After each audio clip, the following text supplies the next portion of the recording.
Mark, it's an absolute pleasure to have you back on the Positive Podcast. How are you doing? I'm doing great, Adam. Thank you. It's a pleasure to be here. No, it's awesome to have you back, and we always have good chats. And hope you had a good New Year and festive season and all that. And we were just talking before we got started about mindset, burnout, and the effect that has on people and businesses and people's health. And I know you said previous that you worked with some companies, in regards to staffing and burnout and stress. And I'm fascinated also about how the mind works, excuse me, how the brain works, how people overcome challenges and what separates, those that do overcome things and those that don't, and how the mind works to adapt. And you were saying earlier, people, we consume things, and sometimes people aren't aware of this. And if it's negative stuff, then that has an effect on people's health and mental health. So do you want to start burnout and your experience with working with people who've experienced that? Yeah, I mean, it's interesting. I mean, I've been retired now. I took early retirement 2 years ago. And since retiring, my focus has been more on helping people with issues they have, mental health issues and physical issues. And they tend to gravitate towards me for some reason. I don't know why. But I've worked with large organizations in the past, and it comes down to a number of basic factors. And multitasking is one of those factors. People are trying to do too many things at once, and the brain's not designed to do that. It's designed to do one thing at a time. So that creates stresses in the mind, which leads to physical ailments in the body. And the other thing is, as well, is people are constantly consuming negative inputs, whether they think they're doing it or whether they don't. So, I've got a friend, he tells me that his routine in the morning, he comes down, makes himself a cup of tea, makes himself some toast, sits in front of the telly, puts the news on. And I say, well, what do you concentrate on? Do you concentrate on what you're eating and drinking, or are you listening to the news? And he had to think about that for a minute. And he said, well, I don't know. So that time he sat there not knowing, in that moment of forgetfulness, is wasted time. But if he learned mindfulness techniques and learned to be in the present moment, he actually learned to taste his tea and learned to taste his food, then he's aware of what he's eating. And that then makes him alive, if you like. He's actually being present in the present moment. But even if the news is on in the background, then he's still consuming the news. It's going to go in subliminally. And the news will never talk about good stuff, because bad news sells better than good news. And if we're constantly getting in subliminal messages about how bad the world is, what's happening, the devastation, and let's be honest, there are some terrible things going on in the world, but there always has been. But sitting on your couch or at your dining table watching the television and consuming this and getting stressed about it isn't going to help anyone. Now Thich Nhat Hanh, who's in my opinion one of the greatest Zen Buddhist masters that ever lived, said if you can't be present for yourself, you can't be present for anyone else. And it's like, it's like building resilience. You can't help anyone if you don't help yourself first. So it's the old adage of, if you go on a flight, the flight attendants doing the safety brief will say, when the oxygen mask drops, put yours on before you help anyone else put theirs on. Because if you don't put yours on, you can't help anyone else. But people, and I think there's a lot of people out there who are very well-meaning, very compassionate people, empaths in many senses of the word, who feel for what's going on in the world, and they desperately suffer. They feel they should be doing something about it, but don't know what to do. And that causes them stress. And that stress, in a lot of them, can bring on physical and mental health ailments. And over the last 2 years, since I've stopped being in the traditional form of business, and I've been talking about now what I love, I've had a lot of people come to me with personal issues, and they need help. And you come down to the basic point, which is, yeah, I'll help you if you're willing to help yourself. I'll teach you mindfulness. I'll teach you meditation. But you've got to do the practice. It's like we're in New Year's now, and a lot of people will make New Year's resolutions to go down the gym. And they'll go down the gym in January, and by February, they'll cancel their gym membership. And then come Easter or summer, when they want to have a good physique for going down the beach, they'll be disappointed with themselves because they haven't kept up the practice. You have to practice what you do on an ongoing basis. And one recent study showed that 10 to 20 minutes of mindful meditation practice over a period of 4 to 8 weeks will change the neurological structure of your brain. It will give you new behaviors. It will give you new thinking routines. It will make you a more calm, compassionate, and positive person. And let's face it, we can all find 10 to 20 minutes a day to be mindful. You don't have to do it all at once. You can do it in short 3-minute bursts or 2-minute bursts. I mean, one tip I can give to people is, if you've got your mobile phone there and that phone rings, take 2 or 3 breaths before you answer the phone. So you're in a mindful state of awareness when you pick the phone up and speak to someone. Whereas most people just grab the phone and answer the phone without thinking. Even the phone ringing is an opportunity to practice mindfulness. Yeah, no, I agree. And I think, like you said, people are kind of on that hamster wheel and they're not in the moment and they're caught up, in that fight and flight response almost. So they're out of the moment, more cortisol in the system. And, like you said, to have some breaths and bring it back to, come back to yourself and being present before you pick the phone or do that next thing. And like you said, practicing mindfulness changes, how the brain's, wired, you said, and that can help people in their day to day. And I think, like you mentioned with the news, we've got news everywhere, news on the phone. My phone will ping notifications. You have to kind of you can disable them. But you got news on the phone, radio, TV. It's kind of everywhere. And I think, like you said, you have to limit what you absorb and take in because that's going to affect, it can affect people's mood and how they think. And I think especially if it's first thing in the morning, as you described, this guy who was sat watching TV. And I feel if I'm driving and the radio's on, if they say, oh, so and so's happened or this has happened, sometimes I feel it. I'm like, God, that's horrible. And that's just like one thing.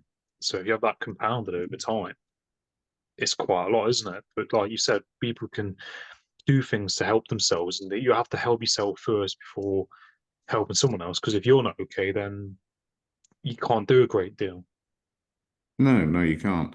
And you mentioned driving with the radio on. I now drive without the radio on. I've got to a point where I don't need the radio. And people are always in a constant state of needing a distraction of some sort, whether it's a television, whether it's the radio in the car. They can't just sit still in the silence and just be with themselves. And that's something that I've cultivated even prior to retiring.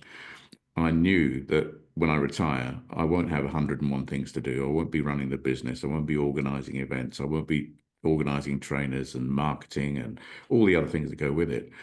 And for a lot of people, when they stop, there's actually a phrase the medical profession use, apparently. It's called hero to zero, where all of a sudden you're doing everything and the next minute there's nothing. There's no emails on your phone. There's no telephone calls. There's nothing to do.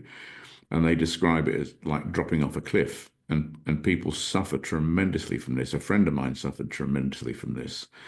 So I prepared for this for years by meditation and mindfulness exercises. So when I come down in the morning and there's no emails to answer and there's no telephone calls to make, I'm quite happy. I can sit in my living room on my own without the telly on and just practice my meditation techniques, practice my mindfulness techniques. When I cook, I do a lot of cooking now. I enjoy cooking. When I'm cooking, I'm aware that I'm cooking. I'm not cooking and thinking about what I'm going to do in an hour's time or, what film I'm going to watch tonight. I focus on the cooking. As Thich Nhat Hanh taught us, when you do the washing up, do the washing up. That's where you should be. You shouldn't be thinking about anything else. And they're quite simple things to talk about. And they're actually quite simple things to practice. But you've got to do it. You've got to do the practice. That's the key thing, And I thoroughly enjoy being retired. And it's quite interesting because people still ask me, what are you doing today? And I say, I don't know. I haven't got a clue. They go, well, you must have some idea. No, I don't know. I might go for a walk. I might go for a drive. I might read a book. I mean, on the side of my armchair, I've got about 5 or 6 books that I read on a constant basis. But I generally don't know. I'm just happy not knowing, but a lot of people, that's a difficult thing to accept. They need the distraction. They're not used to being with themselves, so they have to have the television on. They have to have the radio on. They've got to be phoning someone. They've got to be checking their Facebook or Instagram or whatever it is they need to do. Just switch it off. And here's a challenge for anyone listening to this podcast. Just go and sit alone in a room by yourself and focus on your breathing and see how long you can do it for. And if you can do it for 30 seconds or a minute, you've actually achieved something because you can build on that. John Kabat-Zinn, one of the greatest people who brought mindfulness into the Western world, he said, mindfulness is something everyone can do because you have to breathe. If we don't breathe, we die. So you just focus on your breath. It's something we can do all the time. And this sort of stuff, if you take it into organizations, it can be absolutely liberating for staff, particularly if staff are multitasking. You can teach them to focus on one task at a time, and you can teach them to focus on that mindfully. This reduces stress. It improves productivity. It reduces absenteeism, and all of this makes the organization profitable. So it's worth organizations teaching their staff these practices and cultivating it and encouraging it, because they'll have a longevity in business and their staff will be healthier, happier, more productive, and it's going to be a nice place to work. Yeah, no, excuse me, I agree, and I think, like you said, it all comes back to, breathing, doesn't it, and that being present. And as you described, before you retired, you planned it out for some time, and people, they might, if they don't plan it, then they're almost kind of like in a state of shock, like you said, from hero to zero, because they're so used to doing X, Y, Z, having things happening, responding to stuff, and not always used to being with themselves or by themselves properly and having that silence because people are so caught up with social media, lots of things going off, and they've not really had that time or consciously had that time to be with themselves and just themselves and their breathing and practicing mindfulness. And I think, like you said, it's really important to do that because we're obviously in our own body and by ourselves, so we have to be comfortable with our own company and managing all that. And it's good you've practiced and you've planned ahead and you've put all those things in place for when you do retire, you're able to, do you know what I mean, be a person. And so I think, like, in society, people feel pressured to probably do things, or they feel like they have to always do things. Do you think that's sometimes because of what they've seen with their family or in their environment, and they think, I've got to do that and I've got to be that way, so they feel like they've always got to be doing? Because I think, like you said, that's kind of, you feel on a hamster wheel to to an extent. If you're always doing and feel like you have to always be doing, you've got to have that. It's okay to not be doing. Do you know what I mean? Not know what you're doing from moment to moment. Yeah, no, absolutely. I mean, when I grew up, our family had a good work ethic. You were always expected to do something, even chores at home.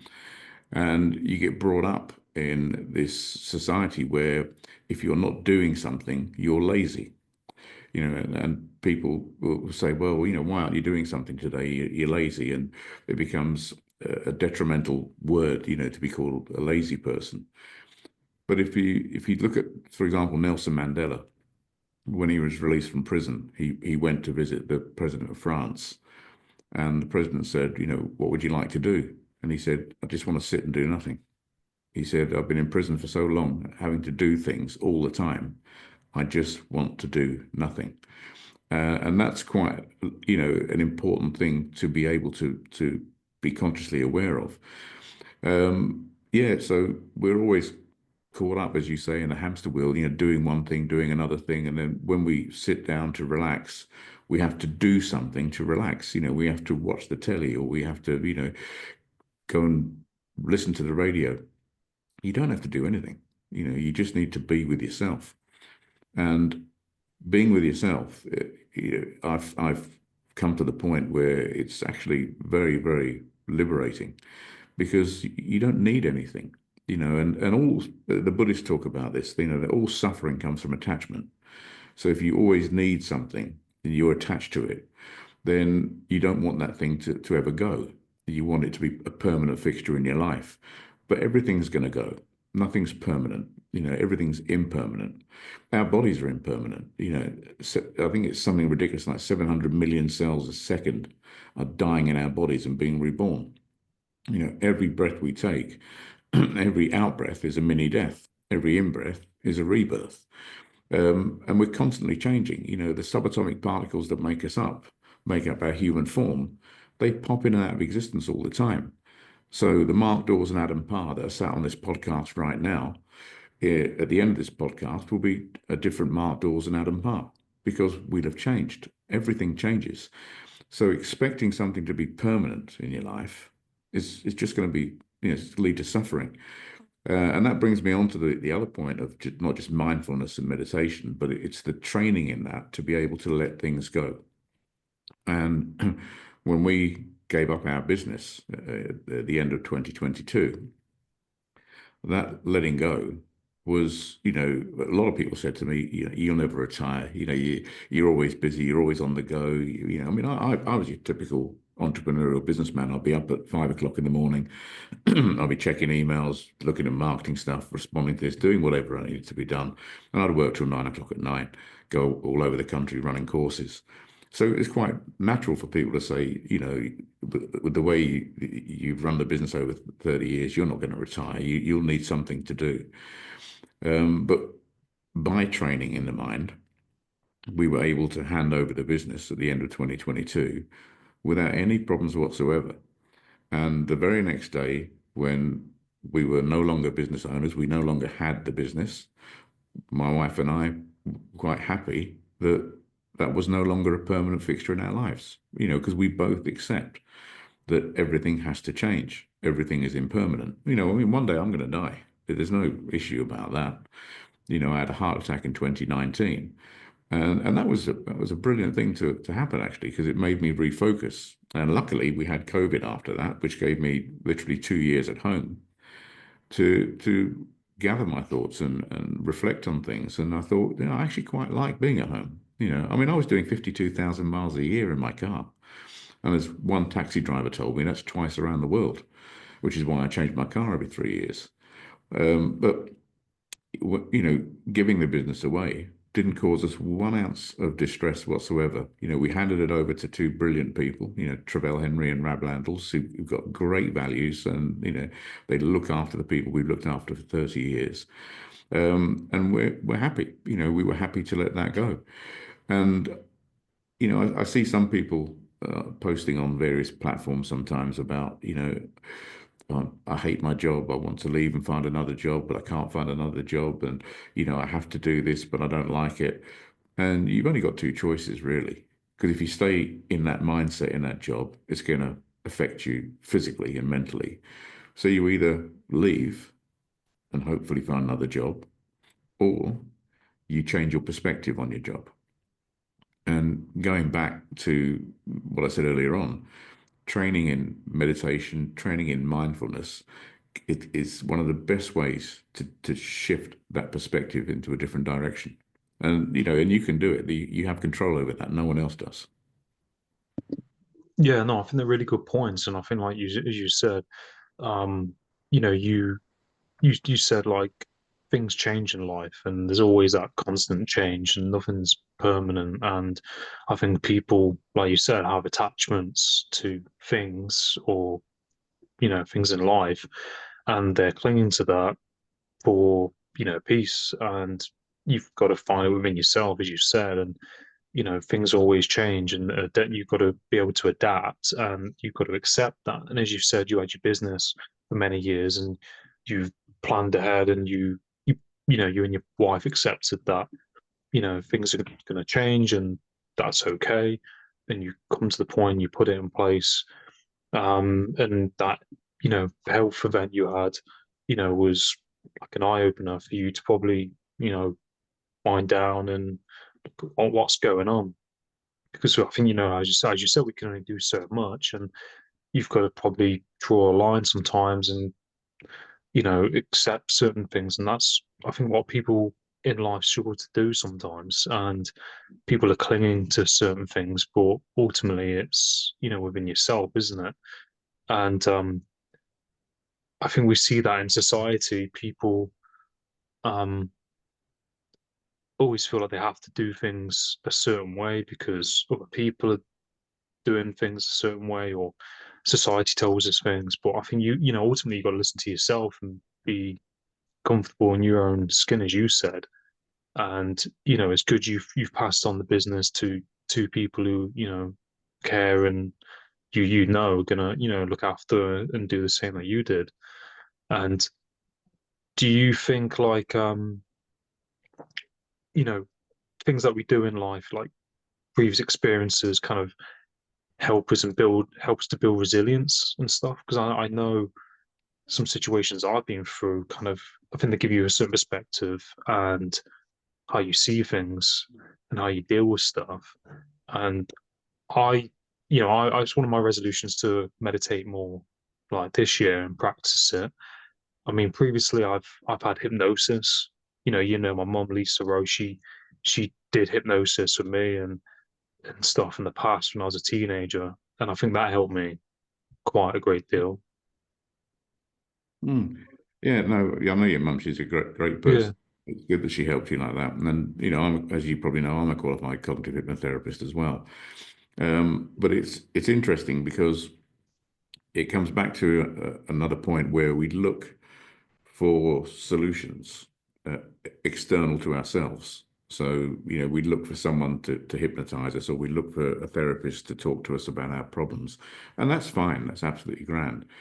But everything anyone needs already exists inside themselves. You know, if you think about it, your 50 trillion cells that are constantly changing, separating, dividing, dying, being reborn, and those cells are 99.99% recurring, the empty space. But that empty space is actually energy. And as I said before, the subatomic particles that make that energy up pop in and out of existence. So they come from somewhere, because energy doesn't die. You can't create energy, and energy doesn't die. It's just transformed.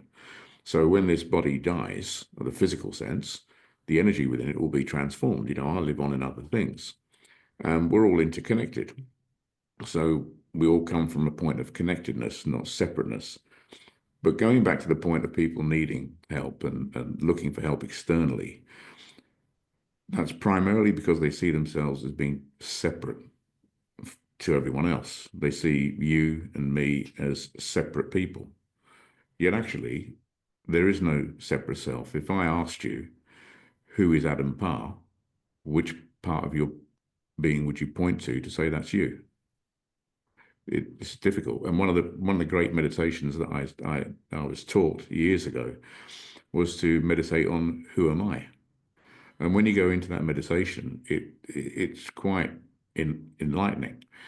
But it's going internally. And as we look for distractions externally, we look for solutions externally, but we have all the solutions already. Everything we need already exists inside us. And just consider this as a point of interest. If you take two photons, for example, and they become entangled, they become connected, and you separate them over thousands of miles, they still remain connected. And if you do something to one of them, the other one does the same thing instantaneously. There's no time delay. Now, that means that information is traveling between these two photons faster than the speed of light. Now, the only way that can happen is if everything exists within a unified field.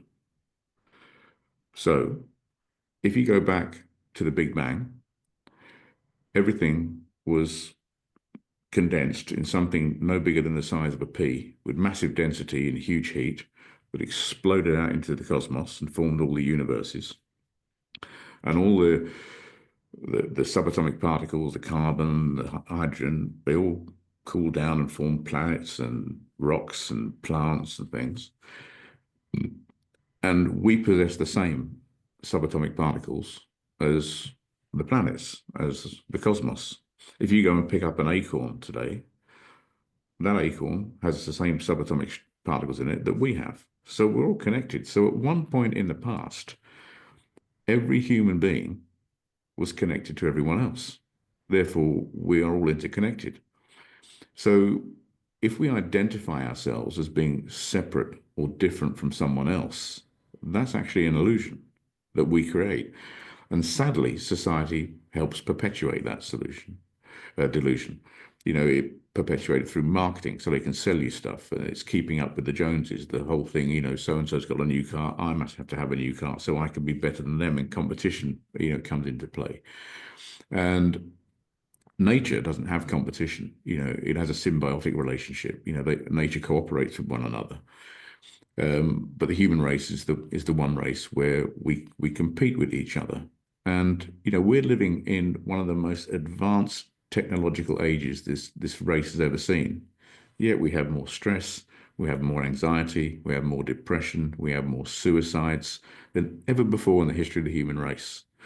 So, and it's not to say that technology is a bad thing. You know, we can connect like this. You know, I can connect with people all over the world. That's great. But if you become dependent upon it and you become attached to it, that's the danger, you know. And if we perpetuate the illusion that you and I are separate, then discrimination comes in. And discrimination can lead to anger, which can lead to conflict, which can lead to wars. And as we can see all around the world right now, this is all happening because one nation will see another nation's people as different from themselves, when actually we're all the same and we're all connected. Yeah, no, I think that's a really good point. And like you said, we're all connected in the world and society and the universe. And I think there's a great deal of, energy that some people, I think, we're still learning about how the brain works and energy and what consciousness is. And I've read some articles and I was looking at like you said, what if you think about yourself, who is XYZ? Do you know what I mean? And it's hard to when you said he was Adam Parr, it's hard to think of an answer straight away because there's so many facets to who we are, and it makes you think, who who am I or what am I kind of thing. To place it, in a simple answer, obviously we're human, but to say it right off the bat is I find it pretty tricky. Um, but like you said, in society we're connected, and I think like we're keeping up. I think some of it's probably like instinctive. We have to feel like we belong to a group, to a pack. We have to have X, Y, Z. We have to have a new car, new phone, or a certain watch because they've got it. If we have to feel like we fit in, maybe that's how it's programmed to us. You have to have this to, feel X, Y, Z. And I don't feel like that as a person. I don't know. I've always been my own person. If I want something, I'll get it because I like it. I don't feel like I like me now at 30. I'm in that place where I don't care about having something. If I want it, I'll get it. Whereas, well, I think when I was in school, I definitely felt like that, and I definitely wanted to feel like I fitted in, and I tried hard to fit in, and people pleased, and do you know what I mean? Didn't really know. I was trying to find my way, so I followed suit of what everyone else is doing to fit in. And I think some people are still stuck in that. But as you said, we're all connected in this energy and universe, and I think we need to think about that. Yeah, no, you're right. I mean, I was the same when I was young. We all want to fit in. We don't want to be different. And, I joined the Royal Navy when I was 16. And I liked the fact that we all wore uniform. We were all the same. There was a camaraderie there. When I left after 12 years, I found it difficult because I wasn't part of that community anymore, and I had to start a whole new life outside of the military. And it was a struggle. And I became quite angry. I'll be honest about it. I suffered a lot from it. I would intend, if someone looked at me the wrong way, I'm ashamed to say I'd pick a fight with them. I wouldn't go. It got to the point where I wouldn't go into a pub or I wouldn't go into parties because someone would just look at me and I'd perceive it to be the wrong way, and I'd be in their face because I was looking for an excuse. And that was because I felt that, I was missing the military community that I've been a part of. And that's when I was introduced to a Buddhist monk. A friend of mine introduced me to this monk, and he was a really interesting guy. And I think I've told you the story before, haven't I? Where I sat there talking to him, and he kicked me in the shin. And Oh yeah, you said that. yeah, Yeah, I remember you touching on that. I said, you kicked me. He said, who? I said, you. He said, when? I said, just now. He said, did it hurt? I said, no. He said, oh, forget about it. It's gone. And I was sort of confused. And then he talked to me again. And he actually kicked me 3 times. And I said, look, I'm sorry, Buddhist monk or not, I'm going to put you on your backside. He said, why? I said, because you kicked me. He said, but did it hurt? I said, no. He said, well, when was it? I said, a moment ago. He said, well, that's gone. Why are you so angry about that? Before I could say anything, he gave me a bit of paper and invited me to go to a Buddhist temple. And that was the start of my meditation practice in the late 80s. And it was, and do you know, I'll tell you something now. When I first went to that temple, I was scared. I was more scared of going in there than I would have been going into a theatre of operation, because it was the unknown. I was scared of talking to these bald people with robes, and and he invited me to meditate, and I went, "Oh no, I'm not doing that. It's nonsense." And he said, "Why? You breathe, don't you?"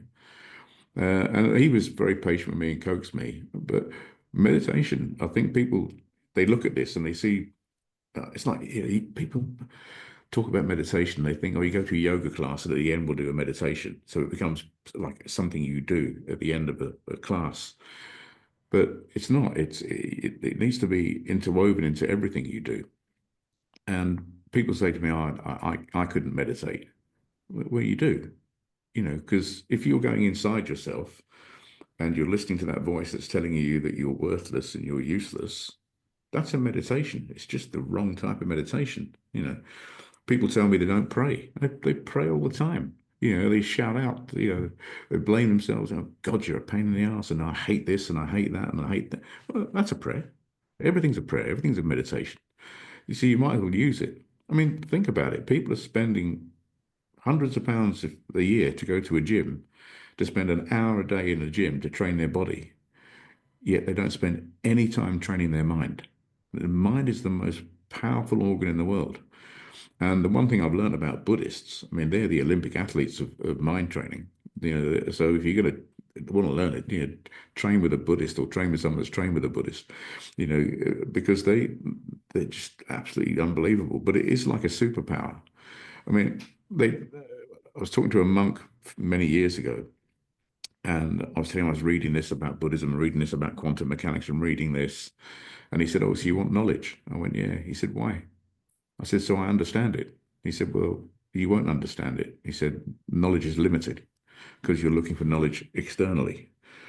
He said, "You have to experience it." He said, "And once you experience it, then you'll know what it's like." So I said, "What's it like?" He said, "I don't know. I'm not you." He said, "Everyone experienced it differently."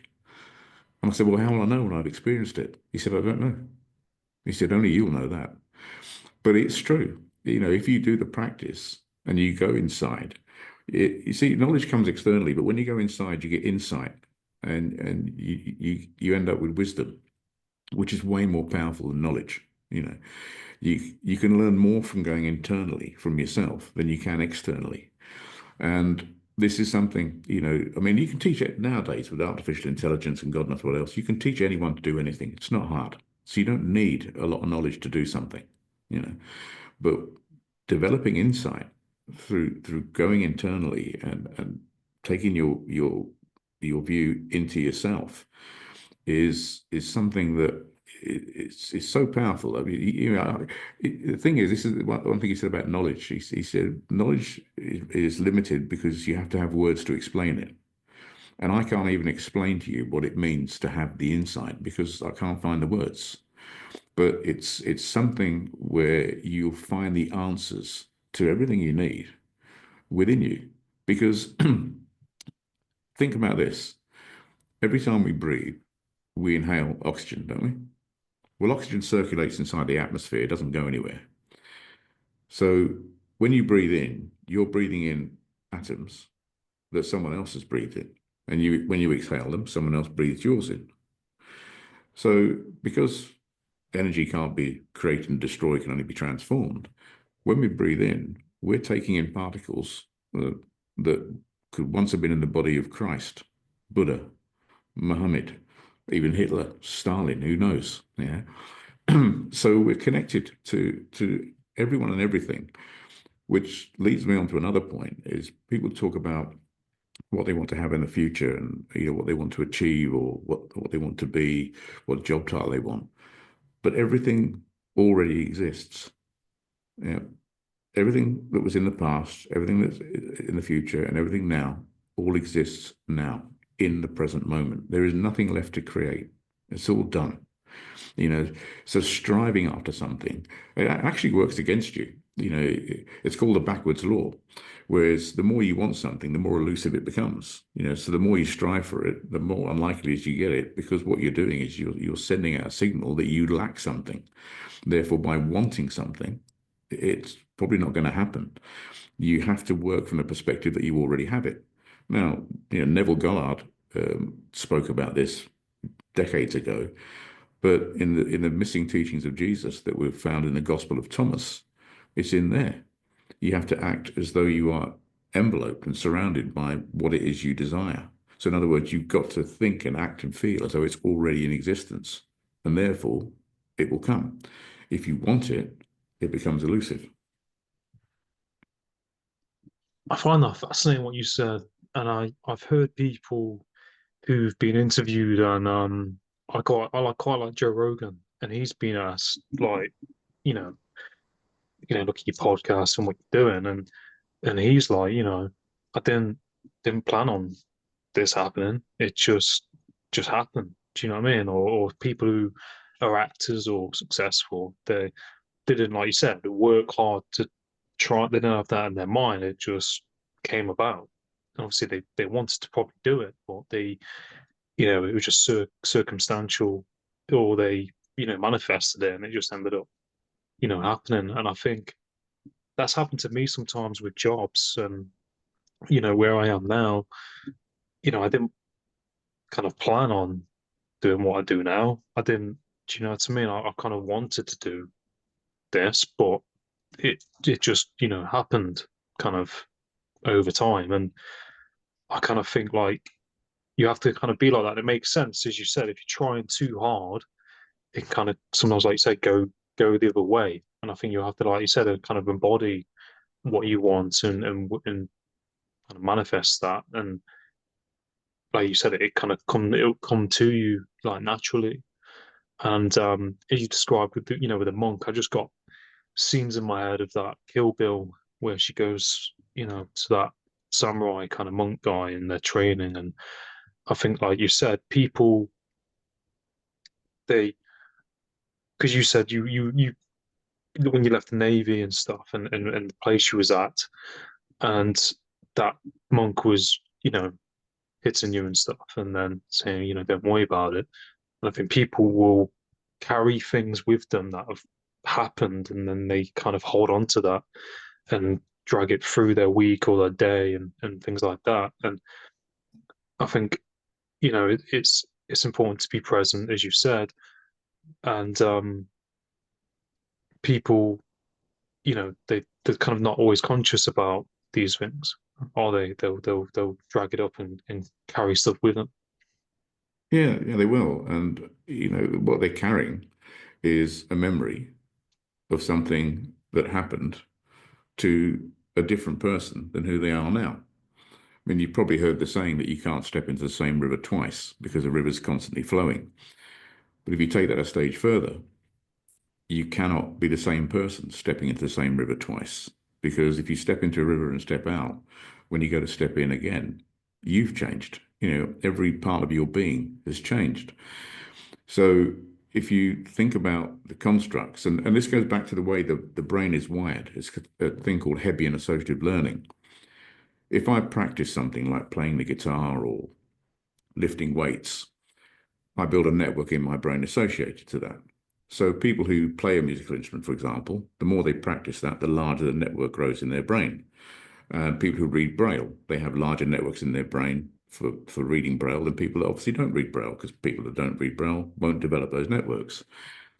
But the thing is, this happens whether you practice it or whether you think about it, which is why when you look at sports coaching and business setting, visualization is so powerful, because your brain can't tell the difference between perception and reality. So if I close my eyes and imagine I'm playing that guitar, the brain doesn't know I'm not playing it, so the network grows. And this happens whether you're doing a good thing or whether you're doing a bad thing. So if something happens to someone and they have an emotional response to it, and here's an important thing, the stronger your emotional response, the quicker that network will grow. So if I upset someone now and they go, oh, Mark, that was horrible, said this thing, network starts to grow. If they go home and say, I listened to this guy today and he really annoyed me, and they relive it in their mind, because I'm not there doing it now, that network doesn't know the difference between perception and reality. It grows and it grows and it grows. And people who worry about things that happened to them 1 month, 3 years, 10 years ago, they're worrying about something that happened to a person that they no longer are. That's the first thing. But what they're doing is they're reinforcing a physical structure in their brain, building that network, growing it and growing it, so it becomes permanent in their mind, and they suffer as a result. But if you then take that and you shift your perspective on it, and this is again, I sound like an advert for mindfulness and meditation, but it's just a fact. If you practice mindfulness and meditation and you develop loving kindness and you develop compassion, you change that network. It will start to die, and a new network will grow. So if I stopped playing the guitar and I started playing the piano, and I never touched the guitar again, then the network associated with the guitar would shrink and die. But practicing the piano, the network for that would grow. So just shifting your perspective from something bad to something good, even if you make it up, it's going to have a positive effect on the physical structure of your brain. And if it has a positive effect on the physical structure of your brain, it's going to have a positive effect on everything that happens in your body. Because the other thing is, if you have a negative thought about something, the largest drug pharmaceutical company in the world is in your brain. It's called the hypothalamus. And if I do something that causes someone to get upset, that hypothalamus will produce toxins that will go to each and every one of the 50 trillion cells in our bodies instantaneously and toxify them. If I have a positive thought, or I affect someone in a positive way and I make them happy, then the hypothalamus produces nutrients. And those nutrients, in the form of amino acid peptides, go to every one of the 50 trillion cells in the body and nurture it. Well, here's the thing. The cells need nutrients to communicate with one another. If you toxify them, they no longer communicate. And if they don't communicate, you get sickness, illness, disease. Professor Bruce Lipton talks about this. Greg Braden talks about this. Joe Dispenza talks about this. Less than 2% of medical conditions are genetic. It's down to the environment. And Bruce Lipton proved this with studies he did with cells in Petri dishes. He put, I think it was 3 Petri dishes. He got 3 identical cells, all came from the same source, put them in 3 separate dishes, but changed the culture that they were in. So in one it was skin, I think, one it was muscle tissue, the other one it was bone tissue. And the cells responded to the environment. So if we're letting our environment affect us in a negative way, and we talk toxically about it, we're toxifying the body. You may be in a negative environment, but if you choose to shift your perspective on it and find the positives in it, then you nurture your own body, and it's your body. No one else can do this to you. I could tell a joke right now, and let's say two people are watching this, and one person gets hugely offended and the other one finds it hilarious. Who's offended them? They've had to choose to be offended. And I'm not reaching inside their head and pumping their hypothalamus to produce toxins. They have to allow that process to happen by being offended. The Buddha once, in one of the sutras I was reading, was confronted by a man who was very angry. And this man was cursing the Buddha and swearing at the Buddha. And the Buddha said, if someone offers you a present and you refuse to accept it, who does the present belong to? And the angry guy went, well, the person who's offering it. He said, yeah. He said, I refuse to accept your anger. And this was taught 3,000 years ago, maybe 4,000 years ago. But we're now learning the science behind it, these things. So the ancient scriptures, I mean, these people like Christ, the Buddha, Muhammad, whoever, must have had some amazing insight, because they wouldn't have got all the scientific stuff from books of knowledge in those days. This is insight. But now science is proving that what they were talking about is right, it's correct. So, yeah, we have to take control. We have to be in control of ourselves. And going back to goal setting, for example, there's nothing wrong in setting goals. If you're in business, if you have a company, or you want to achieve something as an individual, have goals. Just don't get overly attached to them. Have a goal, let it go. Don't strive too hard for it. Know what it is and let it go. But behave as though you've already achieved the goal. That's the key to it, and that's more going to bring your goal closer to you than it would be if you consistently strive after it. Because let's say you consistently strive after your goal and you achieve it, but the cost of achieving it has cost you stress, worry, anxiety, time away from your family, arguments with your wife, shouting at the kids. What's the point of the goal? There is no point. Mm.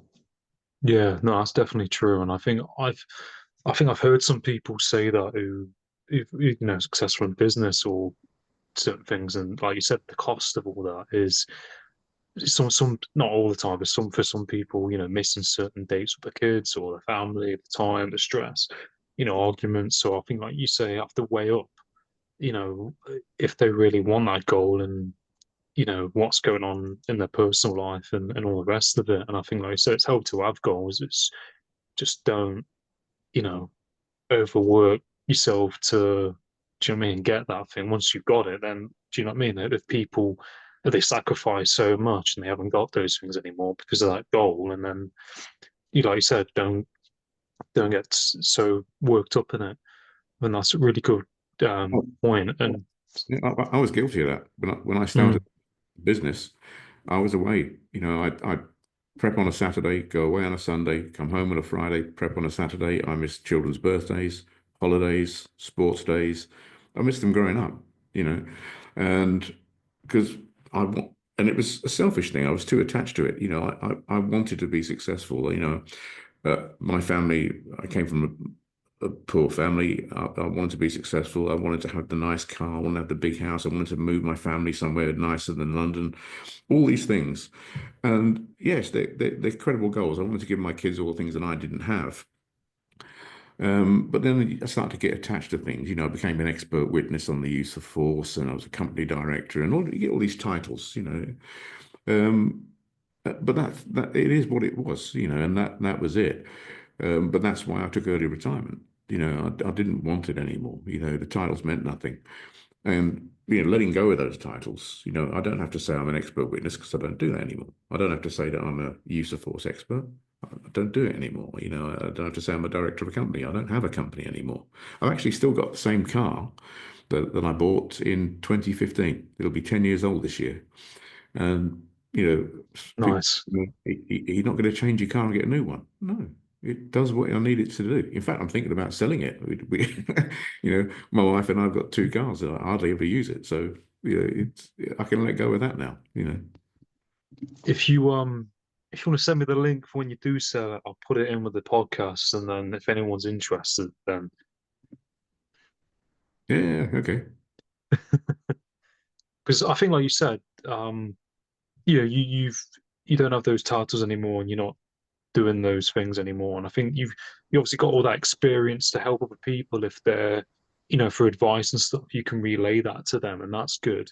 But like as you said, you sacrifice many things, and you're in a place where you've decided, you know, you want to change and you want to, you know, pull back a bit and, you know, look after yourself. And I think it's okay to do that. And I think it's great, you know, what you've done, and I think it's great what you're still continuing, you know, to do.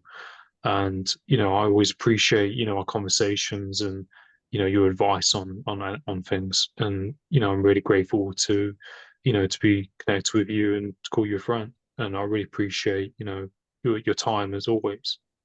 No, it's my pleasure, Adam. Like I say, I got to know you through your mother.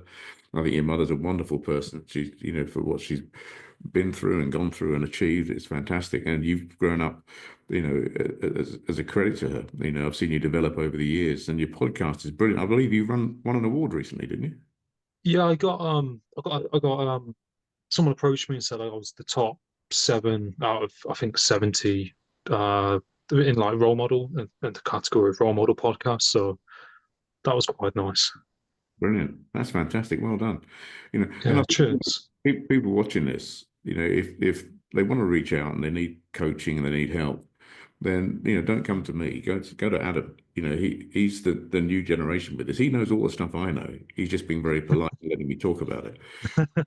But you've got so much to offer, and you're helping so many people yourself. We discussed this before, and you understand all the stuff about quantum mechanics and how the brain works, and you know about mindfulness and meditation, and all these things now are important.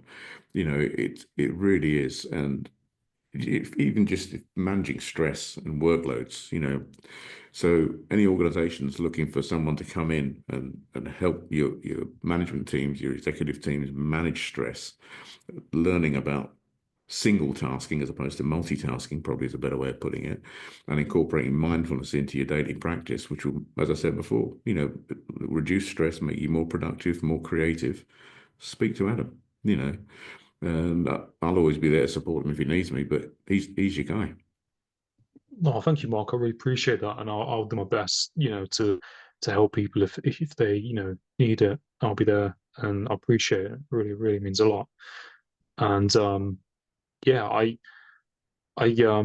just want to say, you know, I look forward to next time, Mark, and I really appreciate having this conversation with you, and I hope people enjoy it. Yeah, no, brilliant, Adam. Always here, happy to help. I mean, one last thing.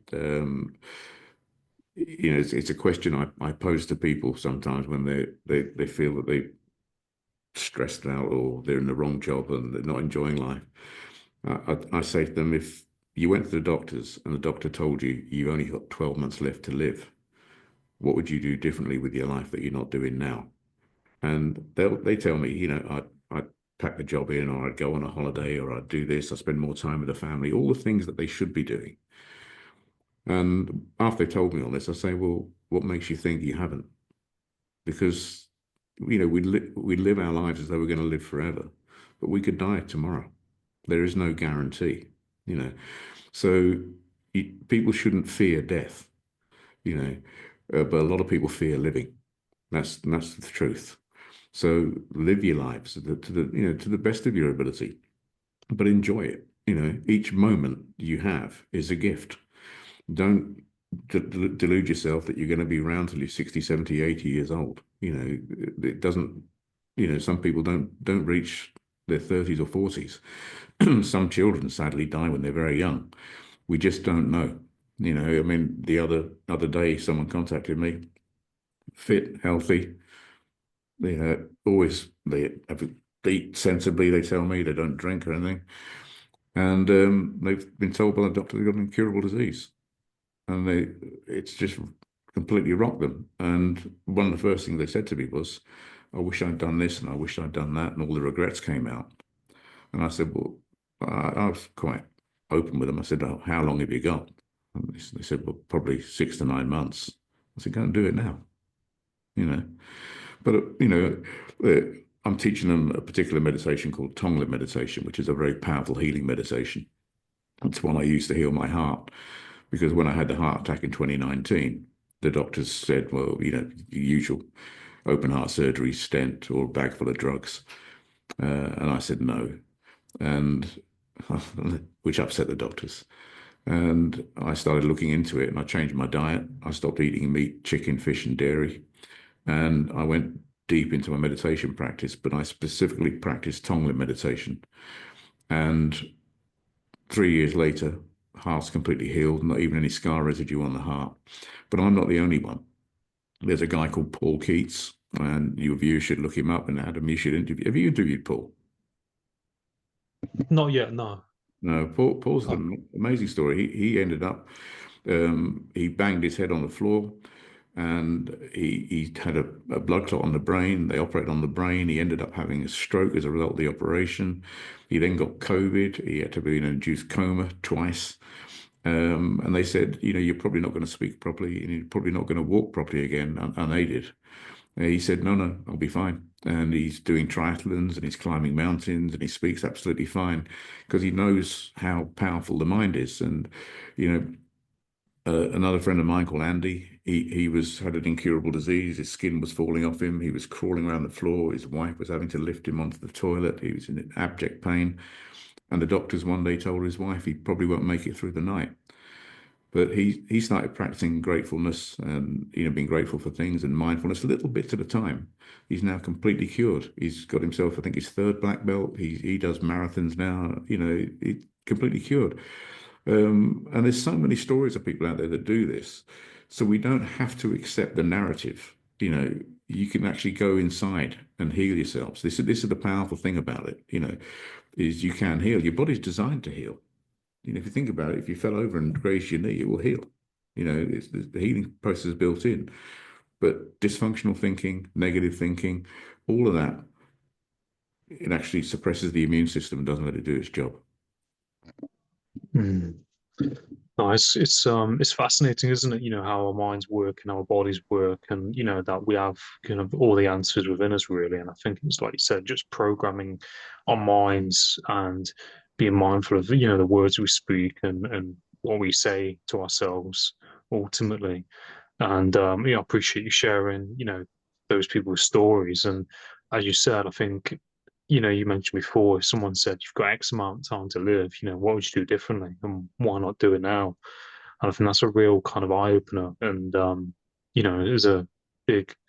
It can really shift your perspective and how you think about life, and because people, just like you said, think they got X amount of time, but people just never know. So I think just like you said, don't be afraid of living. No, absolutely. Awesome. But yeah, no, I hope your day goes well, Mark, whatever you're planned, or whatever you decide to do. And No plans. that's good.